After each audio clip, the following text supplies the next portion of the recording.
Оце надо було так взбодрить мене з самого утра. Всем привет, вы на канале Guard.ua. Сегодня необычный будет ролик, потому что я буду показывать двойной режим и с моим поверхностным повествованием, комментированием, ну как хотите, так и назовете. Поэтому присаживайтесь поудобнее. Всем приятного просмотра, приятного аппетита, приятных снов и хорошего, соответственно, вам дня. Не забудь поставить свой лайк и подписаться, если до сих пор этого не сделал, а также подписывайся на мой телеграм-канал. Ну а если можешь стать спонсором, то милости прошу к нашему шалашу. Почему я решил именно сделать ролик такого формата, такого повествования? Потому что я, во-первых, хочу вам показать, что такое двойной удар. Это двойной режим, там, где вы со своим другом, либо напарником играете в игру, имеете общее количество хп, можно сказать, что и предметы общие, ну, короче. Плюс я хочу вам показать, что такое омни-оружие, как оно достается, как в целом работает. И можно сказать, что я вам покажу 100% стратегию, как побеждать в двойном режиме. Расскажу там еще какие-то нюансы, если они будут. Ну, в общем, сейчас будет у нас обучение, можно так сказать, как все должно происходить и так далее. Естественно, мы с Марком находимся в Дискорде, мы с ним общаемся во время игры, там, что ему нужно и так далее, и так далее. Заранее мы обсудили стратегию, как мы все это будем делать. Тут же я буду показывать ситуацию, ну, можно сказать, не самую лучшую, но и не самую позднюю. В общем, в чем суть? Ваш напарник, он должен 100% быть максимально сильным. Поэтому что? Правильно, мы полностью вкладываемся в него. Также я здесь выхожу изначально из экономики, чтобы взять себе сразу 4 уровень. И на 4 уровне я буду тратить деньги, чтобы найти звериный отряд. То есть суть в чем?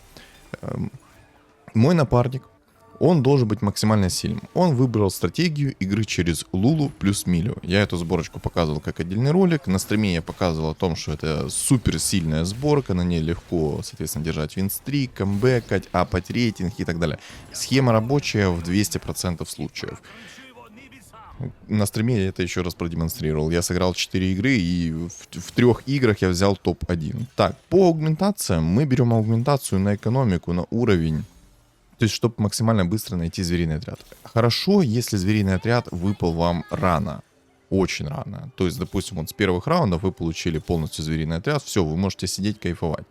Также мы полностью нацеливаемся на то, чтобы усиливать своего напарника. То есть мы берем и усиливаем его прям по максимуму. Покупаем ему героев, которые им нужны, держим их до конца на своей доске. То есть мы делаем его максимально сильным. Под него делаем все предметы. Все отдаем только ему, чтобы он полностью себя усилил и был прям, ну, гигант возможностей. Чтобы он тащил всю игру. Наша же задача, либо задача напарника, то есть вы выбираете, кто из вас будет сильным, а кто будет, соответственно, слабым. Я же делаю так. Он у меня будет максимально сильным, я буду максимально слабым. Почему так? Потому что я хочу играть через звериный отряд. И вот, как я вам сейчас демонстрирую с первых раундов, у меня нет звериного отряда с первых раундов. Идеально, когда у тебя есть звериный отряд с первых раундов. Но если нету, то в принципе это не беда. Можно будет найти. В чем суть? Мы играем на зверином отряде и открываем максимально большое количество. То есть зарабатываем очки там. В этой игре же я заработаю омни оружие, и все это вы увидите, как оно происходит. И вообще все по кайфу. Плюс мой напарник нашел чудо Сараки. Чтобы вы понимали, если чудо Сараки 2 раза активируется, и при этом он выиграет раунд, он восстановит 2 хп. Топчик? Да, топчик. Тут, как мы видим, еще один раунд прошел, я до сих пор звериный отряд не нашел. Беда. 94 хп имеется, а это уже 25 очков. Ну, как бы да. А если сейчас этот раунд проигрываю, а я 100% его проигрываю, то это значит 50 очков я потерял на звериный отряд. Ну не беда, как я сказал, эта стратегия работает в 200% случаях. В общем, он будет играть через Лулу Милю. Без разницы, какие там звездочеты. Тут же звездочеты обалденные. Они дают поджог. Ну, как мы видим, Лулу дает поджог. И кайф, кайф. У него будет керри это Милю и будет Лулу, соответственно. Будет делать 2 жестких керри. Плюс у него чудо Сараки. Идеально это если бог будет давать еще хпшку. Как я говорил уже ранее, у вас хп 1 на 2. Вот у нас уже 86 хп. Как бы ситуация не самая хорошая, не сахар. Вот я Аврору нашел по кайфу, даже бабки не потратил на роллы. И как мы видим, я держу его героев. Держу его героев, чтобы потом их отослать. Потому что чем быстрее он усилится, тем, соответственно, мне лучше. И неважно, сколько раундов будут стоять эти герои. Нам самое главное его усилить по максимуму. Все. А моя задача в этой игре, это сидеть через лустрик. Все. Я сижу и максимально жестко хочу открыть сундук. То есть максимальное большое количество очков получить и открыть сундук. Да, обидно то, что я 2 раунда проиграл и не получил свои заветные 50 очков. Но ничего страшного. В двойном режиме есть еще такая схема, что если вы вдвоем проиграете, ну там, осталось у вас, допустим, 5 хп, да? И вы вдвоем проиграли. Игра дает еще один шанс вам пережить игру. То есть дает вам шанс камбэкнуть, можно это так сказать. Поэтому, когда вы проигрываете, скажем так, в 1 хп у вас остается, и вы проиграете раунд, у вас игра дает еще один вам шанс, типа, пережить. Типа, она как бы сейвит вас от летального исхода и всякое такое. Предметы, сразу говорю, мы берем только под нашего напарника. Героев тоже берем под нашего напарника. Тут ему везет, я ему Лулу нахожу, я нахожу ему те предметы, которые нужны. А предметы ему нужны вот такие вот. Что в Лулу, что в Милио. Ему нужен 2 зуба Нашора и драгоценная перчатка. Это максимальный импакт на этих 2 героев. У него 2 жестких керри будет, которые будут наваливать, он раунды будет побеждать, а мы будем, соответственно, на чили, на расслабоне находиться. Вот. Так, тут обязательно, кстати, нужно уточнять у своего напарника, что конкретно скидывать ему. Вот именно в этот этап игры, что ему конкретно скидывать за героев. Чтобы он мог себя усилить, сделать себя мощнее, сильнее и так далее, и так далее, и так далее. То есть суть вы поняли.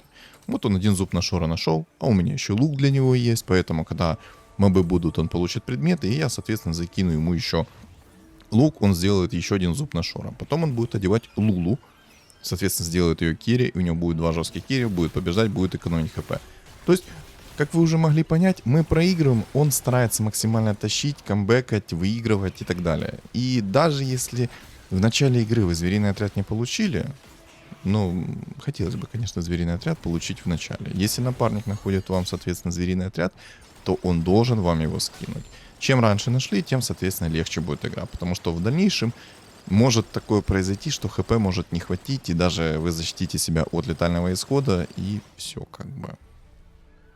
GG. Проиграете игру. Но даже если на самом деле вы откроете себе сундук на 700 очков, то вы в 90% случаев, скорее всего, займете топ-2. Это минимум.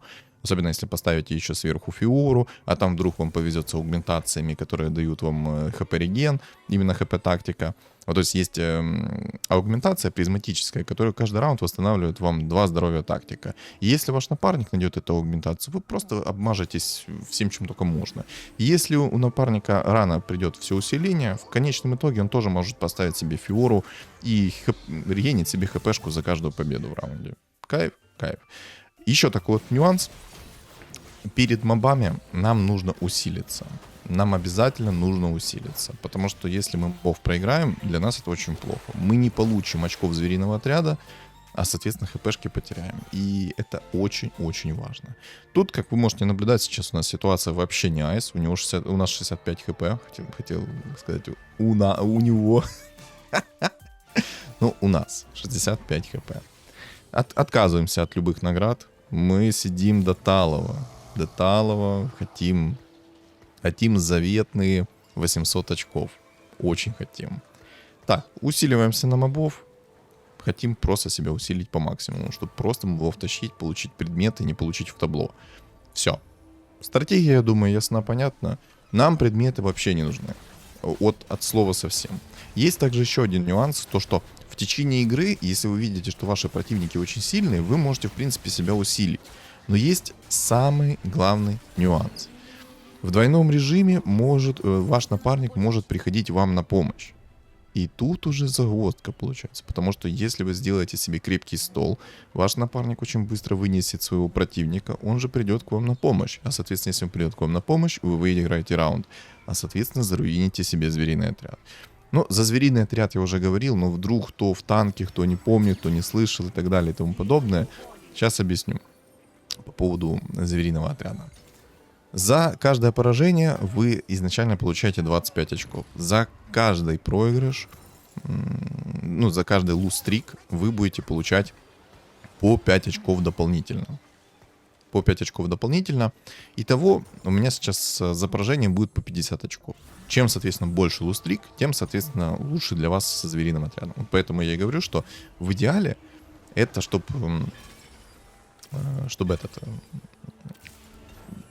звериный отряд пришел как можно раньше. Чтобы вы прям быстрее стакали свои стаки, свой сундучок и тому подобное, и так далее, и так далее, и так далее.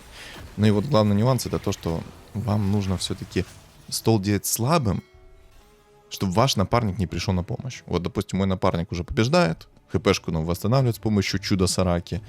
Кайфуем. По предметам, как мы видим, у него все вообще в ажуре. Плюс я ему предметы заготовил, уже 2 лука нашел, еще пояс нашел, то есть у него лулу еще будет обалденная. По поводу аугментации. Мы берем аугментации на экономику, и мы берем аугментации на компоненты. Вот все, что мы как бы хотим. Предметы вообще идеальные, ему идут. Вот прям шикарные. У меня 90% луков, поясов. То есть сейчас мы его лулу оденем и будем еще лучше камбэкать. Почему именно 2 зубоношора и драгоценная перчатка? На самом деле все просто, логика простая, ясна, как не знаю что. 2 зубоношора дают нам много шанса крита, много статов и, соответственно, заветный манореген. Докидываем драгоценную перчатку, и у нас 100% шанс крита. Соответственно, с каждого удара мы будем восстанавливать по 8 маны, благодаря 2 зубам ношора. Кайф? Кайф. Ну и плюс, соответственно, это куча магического урона и, ну, в целом вообще ракета. Просто ракета. Кайфуете, чилите, наслаждаетесь. Кстати, ребят, мне важно ваше мнение, что вы думаете по поводу такого повествования, скажем так, разбора, комментирования поверхностного, именно вот, ну, на примере вот этой вот игры. Вот так. Что вы думаете на этот счет? Стоит ли так дальше продолжать делать или не стоит, если будут какие-то там красивые игры, и я могу поверхностно покомментировать. Вот. Как стоит вашему напарнику действовать вот по поводу аугментации? Ему нужны аугментации на усиление, соответственно, боевые аугментации. Если может экономические, то, соответственно, экономические. Если может, соответственно, усилить себя еще сильнее, то, соответственно, усиливать себя еще сильнее. Там, предметами. То есть ему нужны аугментации боевые, экономические и на предметы. И если в идеале у вашего напарника или вы получите предметы Пандора, это будет шикарно, потому что вы можете одеть своего напарника прям по кайфу. Тут, как вы видите, звездочеты у нас охотники. И я же говорил еще ранее, то, что вообще плевать, какие тут звездочеты. Вы просто собираете вот этот вот билд Лулу Милю и кайфуете. Можно еще собирать билд через Мисс Фортуну и тоже кайфовать. Потому что ваш напарник будет сильный. И все. И какая бы там игра ни была ужасной, ну, редко, когда произойдет то, что игра будет очень ужасной. Редко. В дальнейшем вы просто будете тащить. В любом случае, если, допустим, вы не сможете открыть в двойном режиме сундук на 800 очков, то вы можете открыть сундук на 600, 700 очков, собрать роботов и камбэкать. И вы, скорее всего, победите в игре. Скорее всего. Эта стратегия, она рабочая. О, 6 здоровья тактика. Вот если есть чудо, ну, вот бог Сарака, то, соответственно, мы берем хпшку, если дают. Сейчас мы восстановим 12 хпшки, а для нас это... Уф, кайф какой. Если в дальнейшем еще напарник поставит Фиору, то будет вдвойне лучше. Но тут, видите, есть контестеры у него. Контестеры — это те ребята, которые руинят вам сборку, ту же самую сборку собирают, покупают тех же самых героев. Это называется контестеры. И вот в этой игре есть контестеры, потому что, ну извините меня, сборка Лулу плюс Милио, она очень популярна. Особенно в текущем патче, когда они выпустили жесткий баф Милио. Просто сидите, кайфуете, наслаждайтесь жизнью. Тут напарник, как мы можем видеть, он мне заранее накидывает роботов. Ну, я заранее сказал о том, что мне нужны роботы. Поэтому он мне заранее накидывает этих роботов. Ну, просто, ну а вдруг не сможем открыть сундук на 800 очков. На 800 очков это 100% омни оружие. А если вы сделаете 900 очков, то вы еще 300 золота сверху получите. Вот так вот это работает. Вот так. Все. Моему напарнику остался всего лишь один предмет. Это лук. Ой, точнее, это пояс. Перепутал немножко. Перепутал немножечко. Но ничего страшного. Вот. Мы ему докинем пояс, потом мы будем докидывать ему нужные предметы, которые ему там нужны, там броня и тому подобное. Мы делаем его ультрасильным, чтобы он побеждал. Будет побеждать, будем кайфовать. Все. Логика простая. Все. Больше, в принципе, и нечего как бы добавить по поводу этой игры. Вот серьезно. Типа я все такие моменты обсудил. Просто теперь самое главное, чтобы напарник тащил. Да, будут раунды, конечно, когда будет ему на помощь приходить. А точнее не ему, а его противнику будет на помощь приходить другие ребята. Вот я, кстати, до сих пор не знаю, как работает приход помощи. Если кто-то шарит, то, пожалуйста, напишите в комментариях, потому что я до сих пор, если честно, не понимаю, как работает приход помощи. Были такие ситуации, что мы с напарником деремся против каких-то ребят, да, и мы еще с ними деремся, но им какого-то черта приходит помощь. Как это работает, я, если честно, не понимаю. Кстати, если вы понимаете, что можете усилить свой стол и сделать его немного крепче, чтобы ваш напарник дольше пожил и ему не пришла помощь, то вы это делаете. Но тут надо понимать тонкость. Потому что если ваш напарник очень быстро будет всех забирать, он придет к вам на помощь и заруинит, соответственно, ваш лустрик. А этого делать категорически не стоит, потому что вы потеряете количество очков, и вы не достигнете той цели, которую вы хотите. А также мы постоянно общаемся со своим напарником о том, что какие предметы ему надо, какие герои ему надо. И что мы докидываем, что мы держим. Вот как это должно быть. Тут, по-моему, кстати, если не ошибаюсь, будет очень тонкий момент такой, где он ко мне придет на помощь, потому что я довольно-таки сильную стенку себе сделал, а он быстро своего противника должен снести. Но это насколько я помню. Вот, да, это именно тот момент. Смотрите. Он просто приходит на помощь, и у меня здесь просто сжимается моя 5-я точка, и если поставить пруд между моими булочками, я его согнул бы в этот момент. Но повезло, очень повезло, он своего выиграл, я проиграл, получил по минимуму. Кайф? Кайф. Ну, согласитесь, напряжение было достойное. 5-я точка сжалась у меня неимоверно.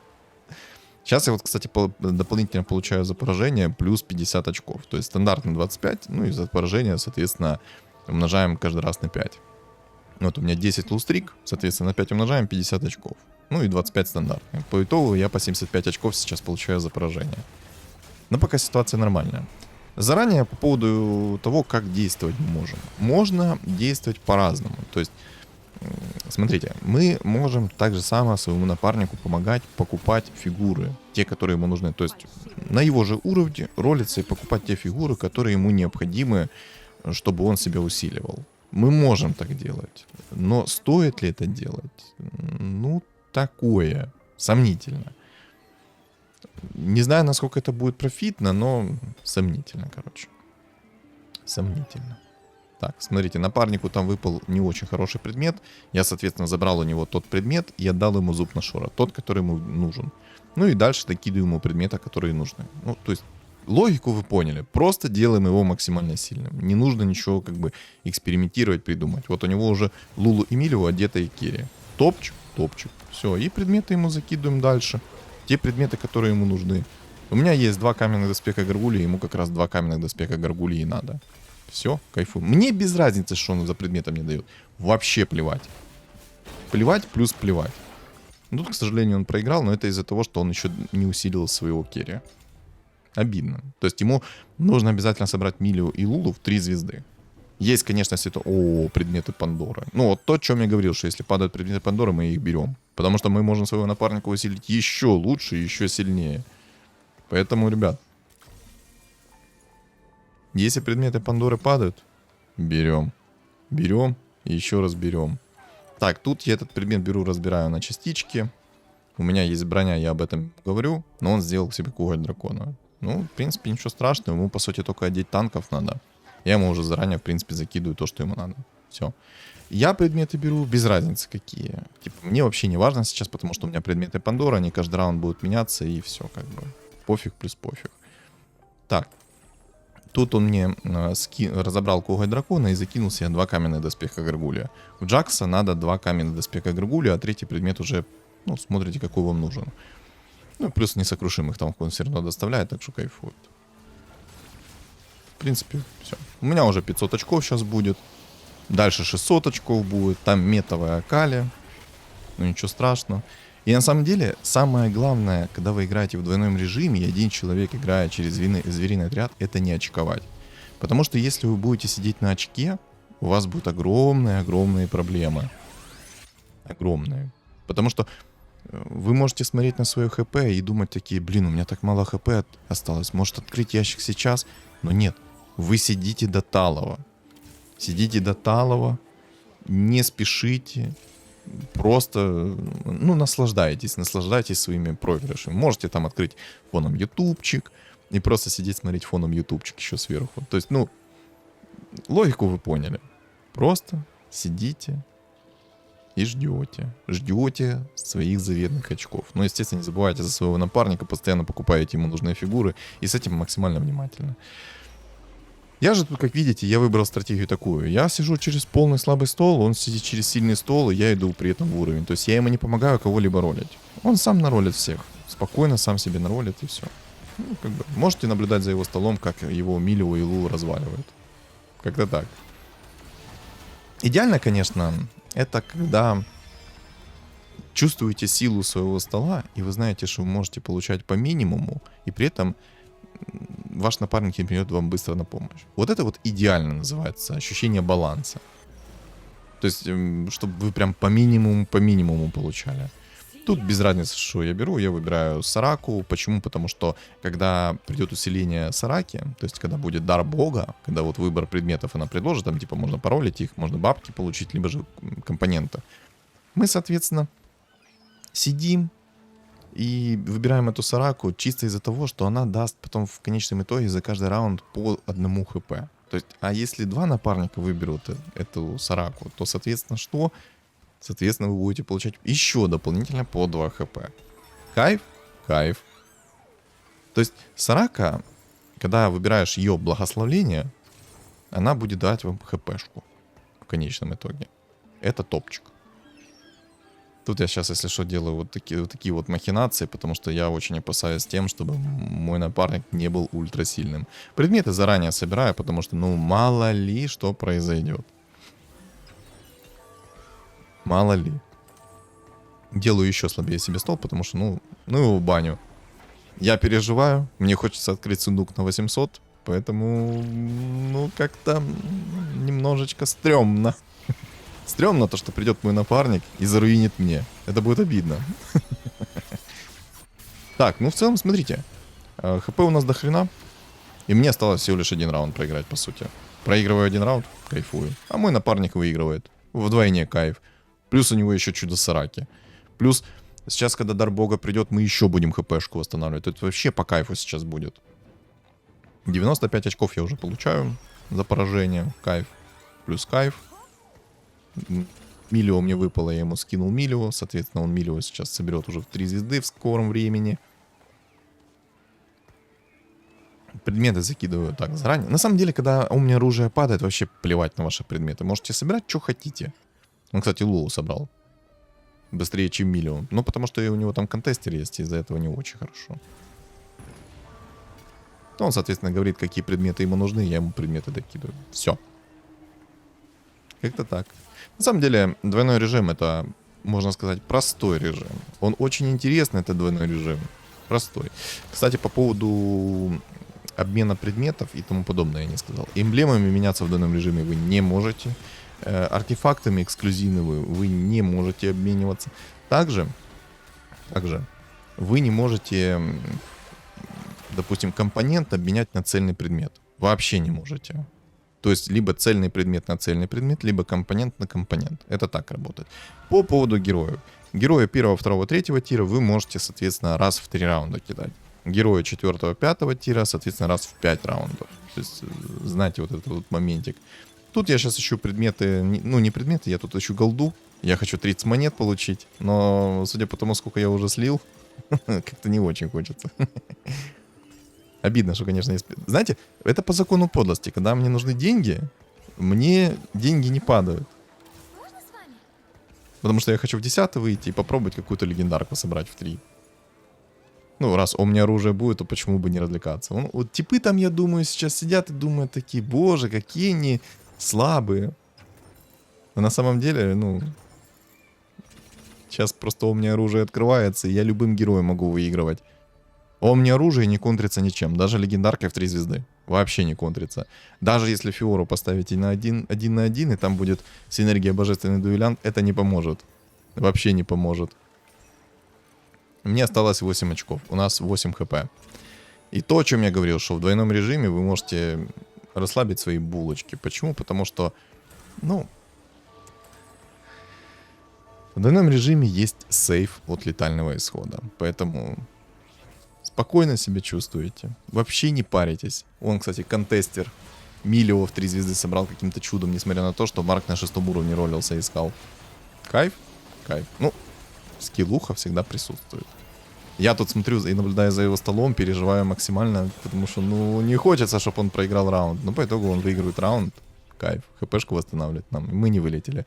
А я сейчас открываю Омни оружие, и все. Это изи игра. Вот такая вот стратегия. Дальше что мы делаем? Я иду в 10-й. 300 голды я, к сожалению, не получу. Так, ну, я скину ему деньги и забираю у меня оружие. И вот тут начинается самый прикол. Я беру одного героя. И на самом деле любого героя могу поставить. Можно поставить любого героя первого тира. И плевать плюс плевать будет. Вообще плевать плюс плевать. Почему так? Потому что у меня оружие, но не контрится. Никак. И сейчас я просто буду забирать каждый раунд с одного удара. Просто наблюдайте за этим шедевром. Омни оружие. Я на самом деле, кстати, знаете, я столько игр сыграл, что я, если честно, уже не помню. Это мое первое омни оружие или не первое омни оружие? Просто в тот день, когда мы снимали вот этот вот контент, я омни оружие 3 или 4 раза достал за день. И вот, если честно, я не помню, это моя первая игра с омни оружием или это уже какая-то другая игра с омни оружием. Вот серьезно, не помню от слова совсем. И, кстати, я прихожу к своему напарнику, вот важный момент. Даже если вы достанете омни оружие, есть такой момент, что вашего напарника могут быстро стирать в порошок. Потому что ты после того, как победишь своего противника, ты не сразу будешь приходить на помощь к своему напарнику. И тут нюанс, то что вас могут снести за это. То есть, если вашего напарника очень быстро снесут, то все, GG. Ну, тут я покупаю легендарки. Легендарки, я думаю, вы прекрасно понимаете, зачем. Чтобы просто собрать какую-то легендарку в 3 звезды. Почему бы нет? Я, на самом деле, хочу, чтобы мне выпала Фиора. Выпала Фиора. Чтобы восстанавливать хпшку. Потому что 7 хп, как бы, нас могут снести за один раунд. Вот так вот. Потому что мой напарник еще не идеально сильный. Там, кстати, в чате...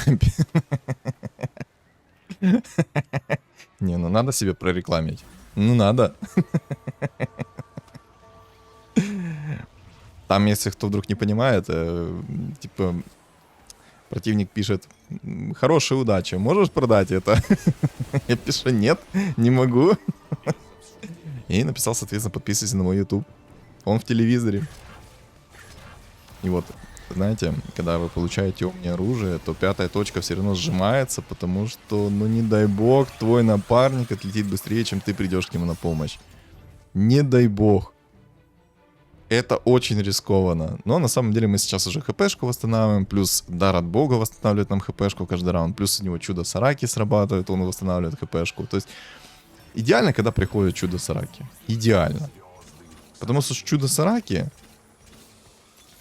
ты чувствуешь себя намного увереннее. Тут я, кстати, пытался найти Фиору, но, к сожалению, Фиора как-то не хочет идти. Усиливаю легендарную фигуру, чтобы побольше наносить урона. Ну и, соответственно, хочу Фиору найти, но Фиоры нет. Может, напарник найдет Фиору. Видите, я даже предметы сейчас не закидываю. Вообще, все равно. Никто не снесет. Что бы там у противника моего не было. Пофиг плюс пофиг. Даже если соберет кучу фиолок, кучу легендарок, вообще пофиг. Вот, допустим, противник сейчас почти Моргану в 3 звезды собрал. Думаете, это ему поможет? Нет. Не поможет. Типы на первом месте, у которых много хп, я не думаю. Я думаю, они там просто в шоке сидят. В таком шоке. Думаю, да как так-то? Что за фигня? А вот так-то. О, Фиора. Напарник нашел Фиору и скинул мне Фиору. Кайф? Кайф. Сейчас будем восстанавливать хпшку. Очень люто. Хотелось бы, конечно, знаете, в конечном итоге собрать себе здесь еще и легендарку в 3 звезды. Потому что, ну, у меня оружие, 10 уровень. Но хочется все-таки как бы легендарочку. Хочется. Хочется. Тут, если я правильно помню, в этой игре я даже буду немножко финтить. Финтить в плане того, что я буду омни оружие иногда убирать. То есть, если у нас будет очень много хпшки, я, соответственно, уберу омни оружие. И постараюсь какую-то легендарку найти в 3. Ну, хочется. Ну, вот я сейчас типу просто минус 10. Бэмс! ХПшку восстановил, потому что Фиора. Плюс Сарака. Плюс сейчас приду к своему напарнику на помощь. У него, кстати, Моргана в 3 звезды у этого типа. Поможет ли это ему? Нет. Потому что плевать плюс плевать. Омни-оружие не контрится ничем. Ну и, соответственно, кстати, чем больше легендарок поставлю, тем, соответственно, больше урона по противнику не нанесу. И, соответственно, больше хпшки восстановлю. Вот даже, смотрите, напарнику тут поруинили немного. Миль забрали у него в 3. Но ничего страшного. Есть я. Есть я, супер оружие. Изи. Изи. Предметы я на отвали беру. Типа, неважно, какие предметы. Вообще не важно. Плюс у меня предметы Пандоры. Ну и в такой игре реально, ну, предметы вообще не нужны. Забейте. Просто забейте. По поводу легендарок. Как я собираю легендарки в 3 звезды? Смотрите. Я делаю так. Я собираю кучу легендарок, а собираю их в 2 звезды. И, соответственно, тех легендарок, которых больше, я их собираю в 2 звезды и так далее. И усиливаю, улучшаю, чтобы их уменьшить в пуле. И таким образом, чем меньше легендарок в пуле, тем, соответственно, выше шанс на то, что тебе выпадет твоя легендарка, которую ты хочешь собрать в 3 звезды. То есть суть вы поняли. Мы собираем кучу легендарок. Если что, мы потом их продадим, потому что мы продадим на одну монетку дешевле. Ну, как бы... Кайф плюс кайф. Напарника там пытаются как-то вынести. Но у него плотная стенка. Я прихожу на помощь. И как бы пофиг. У нас сейчас куча хпшки. Я, по-моему, если правильно помню, то я сейчас вытащу омни оружие. По-моему. Да. Кстати, Z с Шеном схлестнулись в схватке.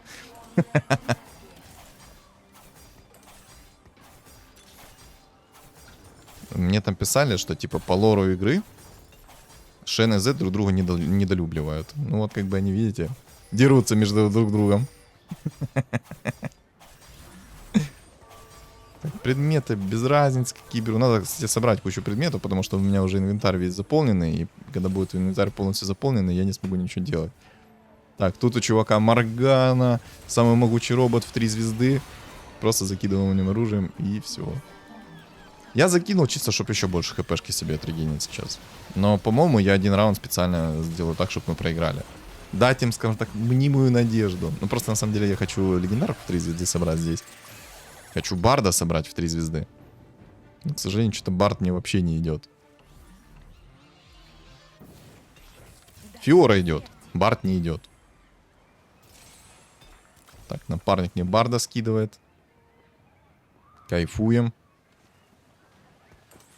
И тут я говорю, что я хочу один раунд проиграть. Хочу легендарку собрать в 3 звезды. Хочу Барда в 3 звезды собрать. Но мне идет Фиора.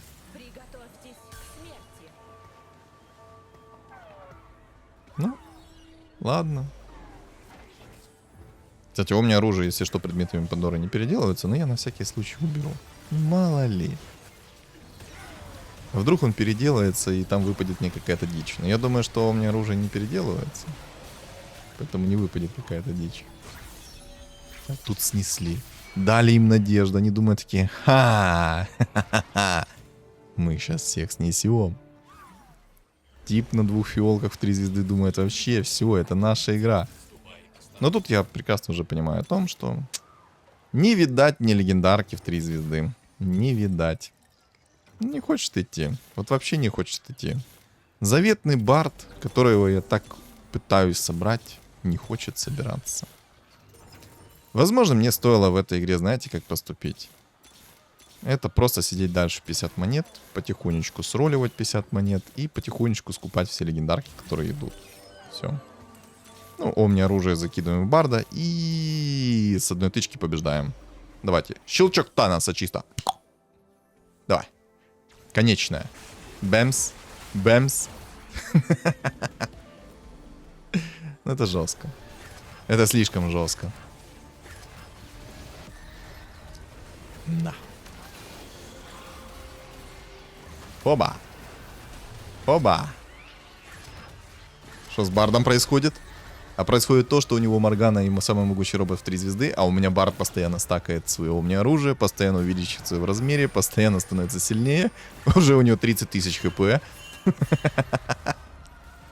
Просто нереально гигантский Бард, которого невозможно пробить. Вы просто смотрите, вообще все равно. Максимально все равно. Изи. 90 тысяч урона у моего Барда. Ну, на этом игра и закончилась. Вот так вот. Вот так вот нужно побеждать в двойном режиме. И на самом деле стратегия рабочая. Вот серьезно, сколько мы игр уже так сыграли.